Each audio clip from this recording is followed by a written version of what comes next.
Improve. I am very excited to show you 5 very simple and amazing tricks to improve your influence on people.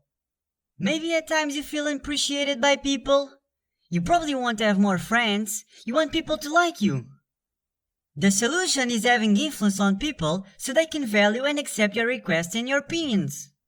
In this video, I'll show you 5 of the best tips to improve your influence and persuasive ability immediately.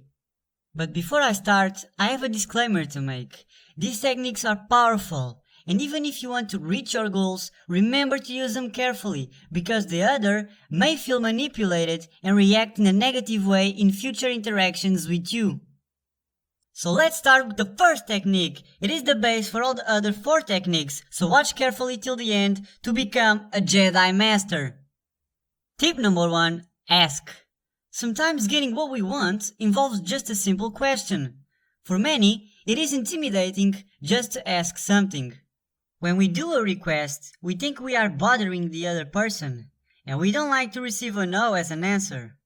Receiving a no is painful, but only for a few minutes, similar to a bee sting.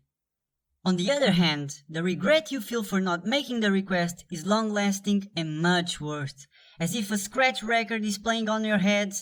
Oh, if I had. Maybe it's time to get the courage and approach the cute girl in your classroom or your annoying coworker. Remember, the long-lasting pain of "if I had" running to your mind is so much worse than the brief embarrassment of a possible no as an answer to your request. I call the second tip set a trap. This technique is my favorite because it's so simple and it works immediately. When you finish this video, try this technique with somebody you know and be surprised by the result. Let's do an exercise in which you will have to participate. Imagine that you are on the street and you are approached by someone with a smile who presents himself as a worker in a children's support center. The employee of that institution asks you if you can volunteer to take the children to the zoo next weekend. How do you react and what do you answer? Pause the video, think about the answer, and respond in the comment section right now. Probably, avoiding eye contact, you would say, I can't. I already have things to do, I'm really sorry. With this approach, the workers have obtained very few volunteers. This situation was actually a study, and across the street are workers from the same institution who have figured out how to triple the number of volunteers willing to go to the zoo that weekend. But how? Listen carefully. First, people are asked, Hi, are you willing to be counselors at our children's support center? This request is much better and less ambitious, and also, people feel the need to make up for refusing the first request. So the result is a triple of volunteers who agreed to take the children to the zoo that weekend. This technique works immediately.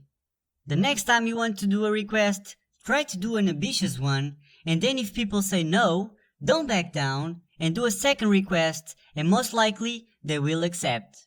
Tip number 3 is labeling a person. Labeling a person has a very persuasive effect. Watch this technique being used in this following study. When researchers ask participants if they consider themselves adventurous, willing to try new things, most of them thought, Yes, you could say so. And immediately, when asked to try a new drink, 76% accepted.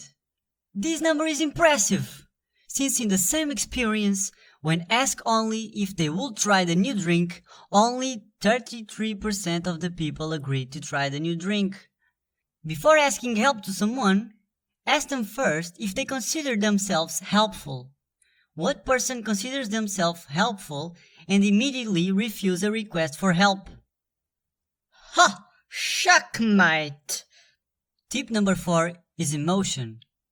I am going to tell you a very short story that is related to this technique. When the partition of India with Pakistan happened, it separated 2 boys' best friends, Baldev and Yusuf.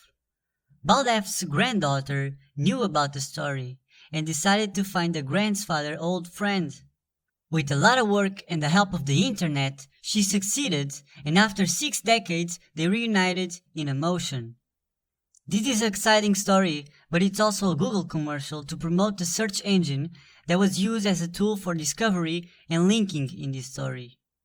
Google used this emotional story instead of filling us with data and statistics because stories related to emotion are very persuasive and get your attention. This technique is used from politicians who use stories in their campaigns and teachers who tell stories to capture the attention of their students. The result of this technique is that people are less critical to information and more receptive to your message. So in your next presentation, tell an exciting story to complement your data. Tip number 5, it's the magic word. This technique is so simple. Just saying one magic word will greatly increase the chance that people accept your requests. The magic word is Because. Imagine that you are in queue in a restaurant. One man behind you asks, "Can I pass in front of you?" You would probably say no. But what if he asks you this?